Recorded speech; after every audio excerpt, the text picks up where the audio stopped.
మానస కార్యక్రమానికి స్వాగతం. ఇవాళ మానస మనం ఒక చక్కని కథతో మొదలు పెడదాం. ఒక ఊరిలో పరమ లోభి అనేటువంటి ఒక వ్యక్తి ఉన్నాడు అన్నమాట. పరమ లోభి, పరమ పిసినారు.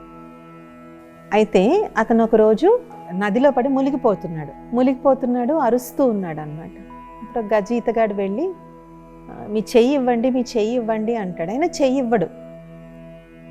అప్పుడు గుర్తొచ్చి సరే నా చెయ్యి తీసుకో అంటాడు. అప్పుడు చెయ్యి పట్టుకుని బయటకు వస్తాడు అన్నమాట.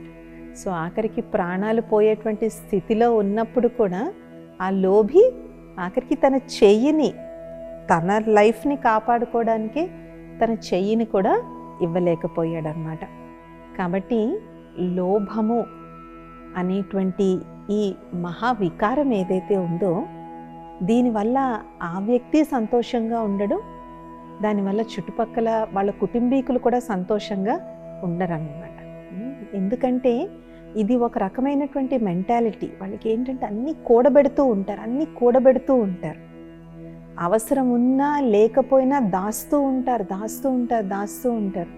అది ఫైనల్గా ఎవరికి ఉపయోగపడకుండా పోతుంది. అది తను అనుభవించడు, పక్క వాళ్ళు కూడా అనుభవించరు అనమాట. ఆఖరికి ఇంట్లో వాళ్ళు కూడా, కొంతమంది అయితే ఆఖరికి ఇంట్లో వాళ్ళకి ఇవ్వడానికి కూడా ఇష్టపడరు. అంటే ఇంట్లో వాళ్ళు కూడా వాళ్ళని రకరకాలుగా అంటూ ఉంటారు. ఎందుకు అన్ని భోషాణం పెట్లు అన్నీ ఉన్నాయి కానీ కట్టుకోవడానికి తినడానికి సరైనది కూడా ఉండదు అని చెప్పేసి. ఎస్పెషలీ ఈ ఆన్లైన్ షాపింగ్, ఈ ఆన్లైన్ అన్నీ వచ్చిన సమయంలో ఈ కూడబెట్టడం అనేటువంటిది చాలా ఎక్కువైపోయింది. ఇది కూడా ఇప్పుడు ఒక ఎడిక్షన్ కింద దీన్ని పరిగణిస్తున్నారు, షాపింగ్ ఎడిక్షన్. ఎందుకు ఇప్పుడు రిటర్న్ పాలసీ ఉంటుంది కదా. ఇప్పుడు బయట కొట్టుకు వెళ్ళి కొనుక్కున్నామనుకోండి, అక్కడ రిటర్న్ ఇవ్వాలంటే వాళ్ళు డబ్బులు రిటర్న్ ఇవ్వరు, మళ్ళీ ఇంకో వస్తువే కొనుక్కోమంటారు. కానీ ఆన్లైన్లో అయితే కొంతమందికి ఇది కూడా అలవాటు ఉంటుంది. ఒక 10 వస్తువులు తెప్పించుకుంటారు, ట్రై చేస్తారు. ఎస్పెషలీ బట్టలు పట్టాల్సిన అవసరమే లేదు, జస్ట్ అది కూడా ఒక రకమైన హాబీ అన్నమాట. తెస్తారు, ట్రై చేస్తారు, ఓకే ఎంజాయ్ చేసాం, ఇప్పుడు మళ్ళీ రిటర్న్ ఇచ్చేద్దాం. సో ఇది అంతా కూడా లోభానికి గుర్తు. సో లోభితనాన్ని మనం ఏ విధంగా మనం గుర్తించవచ్చు అంటే, ఒకటి అన్నీ కూడబెడతారు, రెండవది వాళ్ళ నోటెమ్మట ఎప్పుడు మా దగ్గర ఏమీ లేదు అనేటువంటి ఒక రకమైనటువంటి లోటు ఉన్నట్టే మాట్లాడతారు. ఇప్పుడు మాకేమీ లేదు అనేసి. సో మాకేమీ లేదనే చెప్తారు 10 మందికి. అలాగే ఎవరన్నా అవసరంలో ఉన్నా కూడా ఎక్కడ వాళ్ళకి సహాయం చేయాల్సి వస్తుందో అని తప్పించుకుని కూడా తిరిగేటువంటి సంస్కారం ఉంటుంది. ఇవన్నీ లోభానికి ఉన్నటువంటి సూక్ష్మ రూపాలు. అమ్మో తెలిసింది ఎవరికో ప్రాబ్లం, అమ్మో మనల్ని ఏమైనా సాయం అడుగుతాడేమో అని. అయితే ఇక్కడ సాయం డబ్బే కాదు, ఒక్కొక్కసారి మనిషి సహాయం చేయాల్సి వస్తుంది, మనం వాళ్ళతో టైం స్పెండ్ చేయాల్సి వస్తుంది, వస్తు సహాయం చేయాల్సి వస్తుంది, మాట సహాయం చేయాల్సి వస్తుంది. ఇలాగ ఏ రూపేణ ఏ విధంగా సహాయం చేయడానికి కూడా వాళ్ళు ముందుకు రారని. ఏమంటారు, మాకు టైం లేదండి అంటారు, మాకు కుదరదండి అంటారు. ఇంకొంతమంది అయితే వాళ్ళు ఎదురొస్తున్నారంటే తప్పించుకు తిరుగుతారు. ఫోన్ చేశారంటే అయ్యో సెల్ సైలెంట్లో ఉండిపోయిందండి, చూసుకోలేదు, ఏమనుకోవద్దు అంటారు. తెలుసు వాళ్ళు ఎందుకు ఫోన్ చేస్తున్నారో తెలుసు మనకి, అయినా మనలో ఆ గుణం లేని కారణంగా మనం ఆ ఫోన్ సైలెంట్లో ఉందనో, లేదంటే ఆ టైంలో మేము చూసుకోలేదనో, తర్వాత ఎప్పుడో చూసుకున్నామో అని ఇలా చెప్తూ ఉంటాం. ఇలాంటివి కూడా లోభానికి గుర్తే. వాళ్ళకి దేని పట్ల లోభం ఉంది? సహాయం చేసే విషయంలో వాళ్ళు లోభానికి వాళ్ళు వశమవుతున్నారు. అయితే ఈ లేదు అంటుంటారు కదా, వాళ్ళకి డబ్బు వస్తుంటే అన్నీ వస్తుంటాయి, కానీ దానివల్ల ఆనందం రాదు. వాళ్ళు వేసుకునే బట్టలు కానీ, నివసించేటువంటి విధానం కానీ చూస్తే అయ్యో వీళ్ళకి ఎంత ఉంది కదా, కొంచెం గౌరవంగా బతకచ్చు కదా అని అనాలనిపిస్తుంది. ఎందుకు అంటే ఒక లోభికి తీరని ఆకలి అనేటువంటిది ఉంటుంది. ఆ ఆకలి ఏం చేసినా కూడా వాళ్ళకి తీరదన్నమాట. ఇంకా కావాలి. ఇది సంబంధాల్లో కూడా ఇది వర్తిస్తుంది. అందరూ నన్ను ప్రేమించాలి, అందరూ నన్ను ప్రేమించాలి, అందరూ నాకు గౌరవం ఇవ్వాలి, అందరూ నాకు పెద్ద సింహాసనం వేసి కూర్చోబెట్టాలి, కానీ నేను మాత్రం ఎవ్వరికీ ఇవ్వను. కాబట్టి ఈ విధంగా వాళ్ళలో ఎప్పుడూ కూడా ఆశించేటువంటి గుణమే ఉంటుంది. కానీ ఆధ్యాత్మికత దీనికి ఎగ్జాక్ట్లీ ఆపోజిట్ విషయం మనకి చెప్తుంది. ఆధ్యాత్మికత ఏం చెప్తుందంటే ఎవరైతే ఇస్తారో వాళ్ళకే వస్తుంది అని. కానీ చాలాసార్లు దీన్ని మనం డబ్బు, వస్తువు, వైభవాలలో మనం మెజర్ చేస్తాం, దాని మీద మనం కొలమానం చేస్తాం. కాదు, మనం ఎప్పుడైతే ఇస్తామో ఫస్ట్ మనకి ఏం లభిస్తుంది, ఏ ఆస్తి లభిస్తుంది?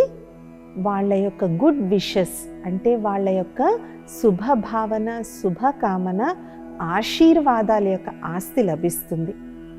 ఆధ్యాత్మికతలో ఇదే నిజమైనటువంటి ఆస్తి. ఎవరన్నా మనకు ఒక సహాయం చేయమన్నారు, మనం చెయ్యగలిగే స్థితిలో మనం ఉండి మనం ఎప్పుడైతే మనం చేస్తామో వాళ్ళకి దృష్టిలో మనం ఎలాగైపోతాం? దేవతలు అయిపోతాం. మనం దేవుళ్ళలాగా వచ్చి మీరు మమ్మల్ని కాపాడారండి అంట. ఆధ్యాత్మికత చెప్పేటువంటి కర్మ ఫిలాసఫీ కూడా ఇదే. ఆ సమయంలో వాళ్ళ మనసు నుంచి ఏవైతే ఆశీర్వాదాలు వస్తాయో అవి ఒక రెట్ల పుణ్యాన్ని మనకి ఇవ్వవు, అనేక రెట్ల పుణ్యాన్ని మనకి ఇస్తాయి. ఆ పుణ్యం మనల్నో మన వాళ్ళనో ఎప్పుడో మనకి తెలియకుండా అది మనల్ని కాపాడుతుంది. అంతే తప్ప ఇస్తే వస్తుంది అంటే కోట్లు దానం ఇస్తే 10 కోట్లు రిటర్న్ వస్తుందని కాదు. రావచ్చు, కానీ ఇక్కడ విషయం స్థూలమైనటువంటి దాని గురించి కాదు. అలాగే ఎవరికైతే ఎక్కువగా అన్నీ కూడబెట్టుకునే అలవాటు ఉంటుందో వాళ్ళ మనసు కూడా అలాగే క్లట్టర్గానే ఉంటుంది, గజబిజగానే ఉంటుంది. ఎందుకు? సమయానికి ఏది కనపడదు, ఏది ఉందో మనకి తెలియదు, ఏది లేదో మనకి తెలియదు. అందుకే మీరు ఆధ్యాత్మిక వేత్తల్ని చూడండి, వాళ్ళు చాలా సింపుల్గా ఉంటారు. వాళ్ళ దగ్గర ఎక్కువ వస్తువులు ఉండవు. ఎందుకు? ఫస్ట్ ఆఫ్ ఆల్ దాన్ని సేకరించాలనే కోరిక కూడా వాళ్ళకు ఉండదు. మీరు ఏ ఆశ్రమానికన్నా వెళ్ళండి, ఎవరన్నా మహాపురుషుల దగ్గరికి వెళ్ళండి, వాళ్ళు ఏదోటి ఇవ్వకుండా పంపరు. ఎందుకంటే ఇవ్వడం మోర్ ఇంపార్టెంట్. అది ఎలా వస్తుందా ఏంటి అనేది మనం పట్టించుకోవాల్సిన అవసరం లేదు. అది ఆటోమేటిక్గా భగవంతుడు ఇస్తాడు. ఎందుకంటే ఎవరైతే సఫలం చేసుకుంటారో వాళ్ళకి సఫలం చేసుకోవడానికి ఇంకా అనేక వనరులు సమకూరుతాయి. ఎప్పుడైతే మనం లోభానికి గురై అన్నీ మనం దాచుకుంటామో, మనం ఏమనుకుంటామో అది నాకు సమయానికి పనికొస్తుంది అనుకుంటాము, కానీ అన్నీ డబ్బుతో అయిపోతాయా? కాబట్టి ఆధ్యాత్మికతలో మనం సంపాదించుకునే ఇంకొక ఆస్తి జనం యొక్క ఆస్తి. ఒక్కోసారి మన దగ్గర డబ్బు లేకపోవచ్చు, కానీ ఒక నలుగురు మంచి మిత్రులుంటే దాంతోనే పని అయిపోతుంది. వాళ్ళే పనిని ముందుకు సాగతీసేస్తారు. కాబట్టి లోభానికి గురైనటువంటి వ్యక్తి అవసరానికి డబ్బు పనికొస్తుందో లేదో తెలియదు, కానీ ఆశీర్వాదాల యొక్క ఆస్తి ఉండదు, జనం యొక్క ఆస్తి కూడా వాళ్ళకు ఉండదు. అందుకే ఆధ్యాత్మికతలో సాధారణతకి చాలా ప్రాముఖ్యత ఇవ్వడం జరుగుతుంది. సింప్లిసిటీ. ఆధ్యాత్మికతలో ఉన్నటువంటి ఒక మహత్కరమైనటువంటి ఒక వాక్యం ఏంటి అంటే సింపుల్ లివింగ్, హై థింకింగ్. జీవనశైలి సాధారణంగా ఉండాలి, కానీ ఆలోచన విధానం ఉన్నతంగా ఉండాలి. ఇది బేసిక్ లక్షణం ఆధ్యాత్మికతకి. మన జీవితం ఎంత సాధారణంగా ఉంటే మన ఆలోచనలు అంత ఉన్నతంగా ఉంటాయి. ఎందుకు? మనం ఈ జంజాటంలోనే ఉంటే ఇంక ఉన్నతమైనటువంటి ఆలోచనలు మనం ఏ విధంగా మనం చేస్తాం? దానికోసం మనకి టైమే ఉండదు. ఎంతసేపు ఇవి చక్కబెట్టుకోవడం, అవి చక్కబెట్టుకోవడం, అవి సర్దుకోవడం, ఇవి పెట్టుకోవడం, ఇవి దాచుకోవడం, అవి దాచుకోవడం, ఎవరికి తెలియకుండా చూసుకోవడం, దీంట్లోనే మన మానసిక ఎనర్జీ అంతా దీంట్లోకే వెళ్ళిపోతుంది. ఇంక ఉన్నతమైన ఆలోచనలు ఎలా వస్తాయి? అహ్మదాబాద్లోని సాబర్మతి ఆశ్రమం ప్రతి ఒక్కళ్ళు దర్శించవలసినటువంటి స్థలం. కేవలం భారత స్వాతంత్రం యొక్క చరిత్ర గురించే కాదు, అక్కడికి వెళ్తే మనకి ఎన్నో ఆధ్యాత్మిక విలువలు తెలుస్తాయి. అక్కడ ఇప్పటికీ కూడా గాంధీ గారు, కస్తూర్బా గాంధీ గారు, ఇలాంటి మహానుభావులందరూ కూడా ఎంత సాధారణంగా వాళ్ళు జీవించి ఎంత గొప్ప గొప్ప కార్యాలు చేశారనే దానికి అది ప్రతీక, అది నిదర్శనం. అక్కడ ఇళ్ళవన్నీ చూసినట్లయితే మామూలు పెంకుటిళ్ళు అవన్నీ టాచ్డ్, అంటే ఇప్పుడంటే అట్లీస్ట్ పెంకులేసి కొంచెం టైల్స్ చేశారు, కానీ అక్కడ ఫొటోస్ కానీ మనం చూసినట్లయితే అన్ని పాక ఇళ్ళు, నేల మీద పడుకునేటువంటి వారు. నర్మదా నది ప్రవహిస్తూ ఉంటుంది, సాబర్మతి నది ప్రవహిస్తూ ఉంటుంది, ఆ సాబర్మతి నది నుంచి వాటర్ తెచ్చుకునేటువంటి వాళ్ళు ఎంత సాధారణంగా వాళ్ళు జీవించేవారు. అక్కడ సాబర్మతి ఆశ్రమం తాలూకా డైలీ టైం టేబుల్ పెట్టారనమాట. వాళ్ళు తెల్లవారుజామున 4 గంటలకు లెగిసి యోగ సాధన, ధ్యానము, గీతా పఠనము, కలిసికట్టుగా సమిష్టిగా ప్రేయర్ చేయడం, అంటే ప్రార్థన చేయడం, సాత్విక ఆహారం చేయడం, తినడం. ఆశ్రమవాసులందరూ ఆశ్రమాన్ని వాళ్ళే పరిశుభ్రంగా ఉంచుకునేవాళ్ళు. బయట నుంచి పని వాళ్ళు ఎవరు వచ్చేవాళ్ళు కాదు. ఆ ప్రాంగణం అంతా పరిశుభ్రంగా ఉంచుకోవడం, పెద్ద పెద్ద డిగ్నిటరీస్ వస్తే వాళ్ళతో మీటింగ్స్ ఏంటి, సభలేంటి. కాబట్టి మనకి తెలుస్తుంది ఇంత మహోన్నత కార్యాలు చేసినటువంటి వీళ్ళు ఇంత సాధారణంగా ఉన్నారా అని.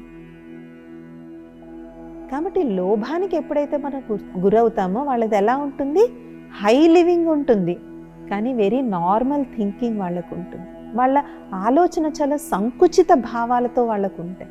ఇక్కడ మనం దేని గురించి చెప్పుకుంటున్నామంటే కేవలం డబ్బు యొక్క లోభం గురించి చెప్పుకోవట్లేదు, మన ఆలోచన విధానం గురించి చెప్పుకుంటున్నాం. ఆధ్యాత్మికత అదే చెప్తుంది. వాళ్ళ ఆలోచనలు చాలా నారో మైండెడ్గా ఉంటాయి, అనుమానాస్పదంగా ఉంటాయి, ఎవరిని గమ్మున నమ్మలేరు వాళ్ళు. కానీ ఆధ్యాత్మికత మనల్ని విశాల హృదయులుగా, విశాలంగా ఆలోచించమని చెప్తుంది.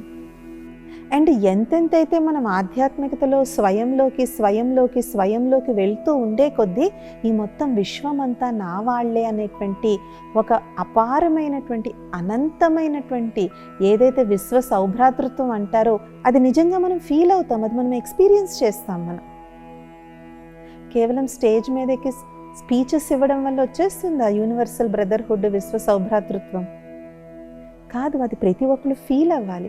దానికి విశాలమైనటువంటి ఆలోచన విధానం, విశాలమైనటువంటి దృక్పథం అనేటువంటిది ఉండాలి. కానీ మనం ఎంతసేపు ఈ భౌతికమైనటువంటి విషయాలు వీటిల్లోనే, అది అవసరమైంది కాదు, అనవసరమైనటువంటి. వాళ్ళకుందా నాకు ఉండాలి, వాళ్ళు కొనుక్కున్నారా నేను కొనుక్కోవాలి, వాళ్ళు 500 రూపాయల క్రీమ్ వాడుతున్నారా నేను 600 రూపాయల క్రీమ్ వాడాలి, నేను నాకేం తక్కువ. సో ఆ ఆలోచన ఉన్నతమైన ఆలోచన, సంకుచితమైన ఆలోచన. వాళ్ళు 500 క్రీమ్ ఎందుకు వాడుతున్నారో మనకు తెలుసా? వాళ్ళకి ఏదైనా మెడికల్ ప్రాబ్లం ఉండుంటుంది, ఏదో మెడికల్ క్రీమ్ అయి ఉంటుంది. మన గొప్ప చూపెట్టుకోవడానికి మనం 600 రూపాయల క్రీమ్ మనం కొనుక్కుంటాం. కాబట్టి ఆలోచన పద్ధతి ఎలాంటిది? సంకుచితమైనటువంటి ఆలోచన పద్ధతి. కాబట్టి ఒక లోభితనము అంటే ఆలోచన నుంచి కూడా వాళ్ళకి మొదలవుతుందన్నమాట. చాలాసార్లు వాళ్ళు చనిపోయిన తర్వాత తెరిచి చూస్తే, రీసెంట్గా ఒక 1 year బ్యాక్ పేపర్లో ఉందన్నమాట. ఒక వ్యక్తి మరణించిన తర్వాత చూస్తే బీరువాలు కట్టలు డబ్బులు ఉన్నాయి, కానీ అవన్నీ కూడా రద్దీ కాగితాల్లాగా అయిపోయాయి, చిత్తు కాగితాల్లాగా అయిపోయాయి. కానీ ఫైనల్గా అది పేపరే కదా, పాడైపోతుంది కదా. కాబట్టి ఆ వ్యక్తి సుఖపడ్డు, పక్క వాళ్ళని కూడా వాళ్ళు సుఖపడరు. ఇంకొకటి లోభితనానికి ఉన్నటువంటి ఇంకొక గుర్తు ఏంటంటే, వాళ్ళు చిన్న చిన్న విషయాల దగ్గర పట్టుకుని కూర్చుంటారు, దేన్ని ఈజీగా వదిలేరు. అలాగ సాధిస్తూ ఉంటారన్నమాట. ₹1 ఎక్కడన్నా పోయిందనుకోండి, ఒక ₹5 ఎక్కడన్నా పోయిందనుకోండి, ఇంకా దాని గురించి అలాగ సాగదీస్తూ ఉంటారు. కానీ ఆధ్యాత్మికత ఏం చెప్తుందంటే, దేన్ని నువ్వు ఎంత త్వరగా వదిలించుకుంటే నీకు అంత మనశ్శాంతి అనేటువంటిది ఉంటుంది. అలాగే కావాలి నువ్వేదైతే నువ్వు కావాలి అనుకుంటున్నావో అది ఫస్ట్ నువ్వు ఇవ్వు అని చెప్తుంది స్పిరిచువాలిటీ. నీ గౌరవం కావాలా, నువ్వు 10 మందిని గౌరవించును. మన ఇంటికి ఒకళ్ళు వచ్చారు, నేనేం వెళ్ళలేనులేని మనం బెడ్రూమ్లోనే మంచం మీద హాయిగా పడుకుని ఉన్నాం. వాళ్ళని ఒక టీ అడగలేదు, ఒక కాఫీ అడగలేదు, ఒక మంచినీళ్ళు అడగలేదు. ఇంకా ఉంటే పనావిడికి ఏదో చెప్తాం, ఏంటంటే ఆయన లేరండి అని మనం చెప్తాం. నెక్స్ట్ టైం మనం వాళ్ళ ఇంటికి వెళ్ళినప్పుడు వాళ్ళు ఎందుకు మనల్ని గౌరవించరు. కాబట్టి గివ్ అండ్ టేక్ అని అంటారు. టేక్ అండ్ గివ్ అని ఎక్కడా లేదు, గివ్ అండ్ టేక్ అంటారు. ఇవ్వండి, ఇస్తే మనకి వస్తువు. సో దానము అంటే మనం కేవలం డబ్బు దానము, వస్త్రదానము, అన్నదానము, జలదానము, ఈ గోదానం ఇవే ఇవ్వక్కర్లేదు. మన సమయాన్ని మనం దానం ఇవ్వచ్చు, ఒక మంచి మాట యొక్క మనం దానం ఇవ్వచ్చు. అండ్ వస్తు వైభోగాల దానం మనం చేయగలిగితే తప్పకుండా చేయాలి. దీనికే ఇప్పుడు ఒక చాలా మంచి పదం వచ్చింది, దాని పేరేంటి? Effective altruism.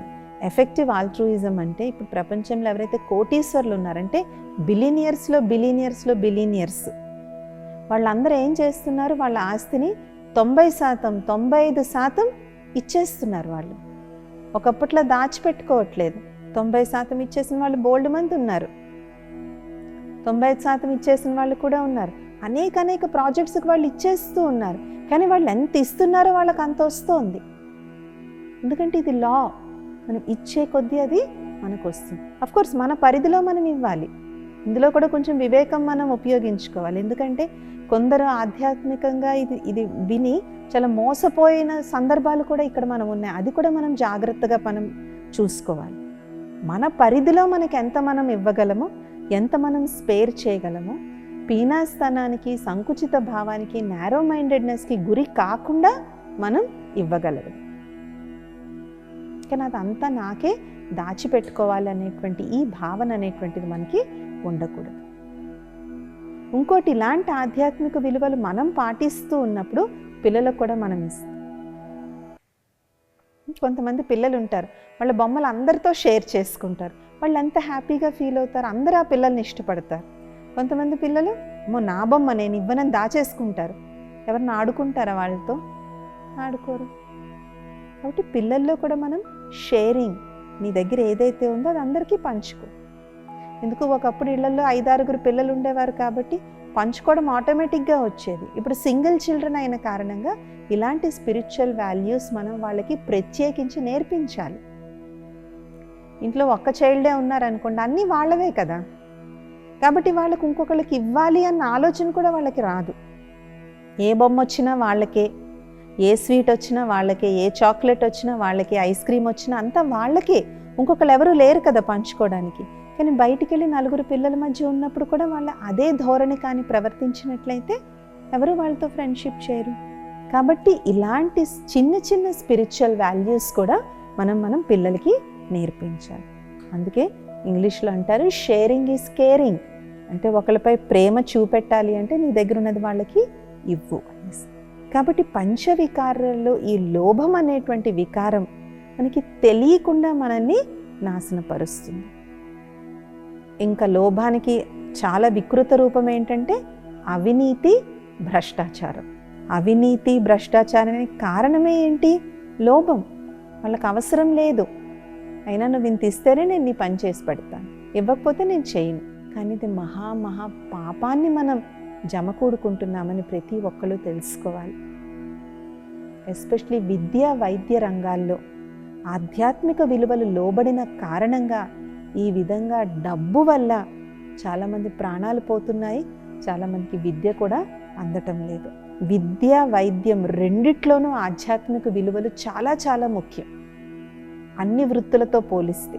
ఎందుకంటే డైరెక్ట్గా ఇవి మనం ఒకరికి జీవదానం చేస్తాం, కానీ ఇలాగ పట్టి పీడించి వాళ్ళ దగ్గర ఉందంతా లాక్కోవడం అనేటువంటిది ఏదైతే ఉందో ఇది మహా పాపం కింద ఇది పరిగణింపబడుతుంది. మన వృత్తి ధర్మాన్ని మనం పాటించాలి. ఎప్పుడన్నా గుర్తు పెట్టుకోవాలి, మనం ఏంటి ఇవాళ మనము ఆ కుర్చీలో కూర్చున్నాం కాబట్టి మన దర్పాన్ని మనం చూపిస్తాం, కానీ కుర్చీ శాశ్వతం కాదు కదా, తర్వాత ఏమవుతుంది? కానీ లోభం అనేటువంటిది మన కళ్ళను ఎంత కప్పేస్తుంది అంటే అయ్యో ఈ కుర్చీ పోతే నా పరిస్థితి ఏంటి అనేటువంటి ఆలోచన కూడా వాళ్ళకి రాదు. ఆ కుర్చీ పోయాక వస్తుంది ఆ ఆలోచన, అప్పుడు చేతులు కాలేక ఆకులు పట్టుకోవడం లాంటి పరిస్థితి. కాబట్టి ఉదారత, పంచుకోవడం, దాన గుణం ఇవన్నీ కూడా చాలా మంచి ఆధ్యాత్మిక విలువలు. అందుకే కర్ణుడి పాత్ర చూడండి మహాభారతంలో. కర్ణుడి యొక్క చరిత్ర చాలా అద్భుతమైనటువంటి చరిత్ర. ఆయన దుర్యోధనుడికే స్నేహితుడు అయి ఉండొచ్చు, కానీ అయినా కర్ణుడిని ఎందుకు మహానుభావుడి కింద ఎందుకు అంటారు అంటే అడిగిన వాళ్ళకి లేదనకుండా ఆయన దానం ఇచ్చాడు కాబట్టి. ఇప్పటికీ కర్ణుడిలాగా దానమనే అంటారు. భలే ఆయన కౌరవ పక్షంలో ఉండుండొచ్చు, కౌరవుల తరపునే కురుక్షేత్రంలో యుద్ధం చేశాడు. కానీ దానము అంటే ఎవరు గుర్తొస్తారు? కర్ణుడే గుర్తొస్తాడు. తను చనిపోతానని తెలుసు, తన యుద్ధంలో ఓడిపోతాడని తెలుసు, అయినా సరే కవచకుండలాల్ని దానం కింద ఇచ్చేస్తాడు. కాబట్టి మహానుభావుడి కింద ఆయన మహాభారతంలో పరిగణింపబడుతున్నారనమాట. సో మానవ జీవితం అనేటువంటిది ఒక సంఘజీవి కింద మనం ఎందుకు బతుకుతున్నాం? సంఘజీవి అని ఎందుకంటారు? సోషల్ యానిమల్ అని ఎందుకంటారు అంటే అందరం కలిసికట్టుగా మన దగ్గర ఉన్నటువంటిది షేర్ చేసుకున్నప్పుడే మనం కలిసికట్టుగా సొసైటీ ముందుకు వెళ్తుంది. కానీ ఇప్పుడు ఏమవుతుంది? ఒక సామాజిక జీవన విధానం వదిలిపెట్టి వ్యక్తిగతమైనటువంటి జీవన విధాన శైలి వచ్చేసిన కారణంగానే అనేక సమస్యలు సమాజంలో వస్తుంది. ప్రతిదానికి డబ్బు మీద ఆధారపడిపోవడం, ప్రతిదానికి డబ్బు పెట్టి మనుషులను పెట్టుకోవడం. కాబట్టి మనుషుల మధ్య ఉన్నటువంటి ఏవైతే ఆ ఆధ్యాత్మిక ప్రేమ అనేది ఏదైతే ఉండాలో అది తగ్గిపోయి దాని ప్రదేశంలో కృత్రిమమైనటువంటి టెంపరీ లవ్, టెంపరీ ప్రేమ అనేటువంటిది దాని ప్లేస్లో వస్తుంది. ఇంకొకటి, అనేక ఆర్థిక నేరాలకు కూడా కారణం ఈ లోభమే. ఎవరో ఎక్కడో అడ్వర్టైజ్మెంట్ చూస్తాము, అమ్మో ఇంత వడ్డీ వచ్చేస్తుందంట, డబ్బులు రెట్టింపు అయిపోతాయంట అని మన లోభాన్నే వాళ్ళు క్యాష్ చేసుకుంటున్నారు. కాబట్టి దీనివల్ల అనేక ఆర్థిక నేరాలు కూడా జరుగుతూ ఉన్నాయి. కాబట్టి ఎప్పుడైతే మనం ఆధ్యాత్మిక మార్గంలోకి వస్తామో అప్పుడు ఈ అనవసరమైనటువంటి ఈ చెడు ప్రలోభాలకు మనం దూరంగా ఉంటాం. మీరు ఇంత గెలిచారు, మీరు అంత గెలిచారని ఏదో SMS వస్తుంది, ఏదో మెయిల్ వస్తుంది, ఏదో వాట్సాప్ వస్తుంది, అమ్మో ఇంత డబ్బులు పెట్టేస్తారంటే, ఈ స్కీమ్లో పెట్టేస్తే ఇన్ని డబ్బులు వచ్చేస్తాయంట అనేసుకుంటారు. అని ఉన్న డబ్బు అంతా అందులో పెడతారు. తర్వాత వీళ్ళ పరిస్థితి ఏంటి? ఎంత దారుణానికైనా వీళ్ళ పరిస్థితి వెళ్ళిపోతుంది. కాబట్టి ఎప్పుడైతే మనం నిత్యం మెడిటేషన్, యోగం, ఆధ్యాత్మిక విషయాలు వినడం ఇలాంటివి మనం నిత్యం చేసే కొద్దీ ఏమవుతుంది? మనసు ప్రలోభాలకి దూరంగా ఉంటుంది. మనకి ఎంతలో ఉందో అంతలో మనం సంతృప్తిగా బతుకుతాం. మనం కష్టపడి సంపాదించుకునే దాంట్లో మనము విలువనిస్తాం. అయితే చాలామంది అంటారు, సిస్టర్ ఈ ప్రిన్సిపల్స్ అన్నీ ఇప్పుడెక్కడ వర్తిస్తాయి, ఇలాగ బతికితే ఇప్పుడు ఎలా మనం సాగుతున్నామని.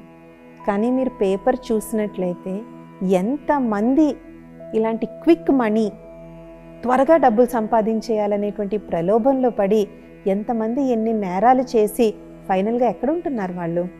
కాబట్టి ఎప్పుడన్నా సరే ఏదైతే మెల్లగా, స్లోగా, కష్టంతో మన జీవితంలోకి వస్తుందో అది శాశ్వతంగా ఉంటుంది. ఓవర్ నైట్ ఏదైతే వస్తుందో అది ఓవర్ నైటే పోతుంది. కాబట్టి ఏదైతే ఈ అతిగా కూడబెట్టడం, అతిగా దాచుకోవడం, ఎవరన్నా ఏమన్నా అడిగితే మా దగ్గర లేదు అనడం, మేం చెయ్యలేము అనడం, ఇవన్నీ కూడా లోభి యొక్క లక్షణాలు. దీనికి విరుద్ధంగా ఉదారంగా విశాల హృదయంతో ఎప్పుడైతే మనము ఒక దాని కింద ఉంటామో అప్పుడు మన జీవితం ఆధ్యాత్మికతలో ముందుకు వెళ్తుంది. ఇవాల్టి మానసాలు మనం వ్యర్థాన్ని కూడబెట్టడం గురించి తెలుసుకున్నాము. వచ్చే మానసాలు ఇంకొన్ని విషయాలు తెలుసుకుందాం. ఓం శాంతి. నమస్తే.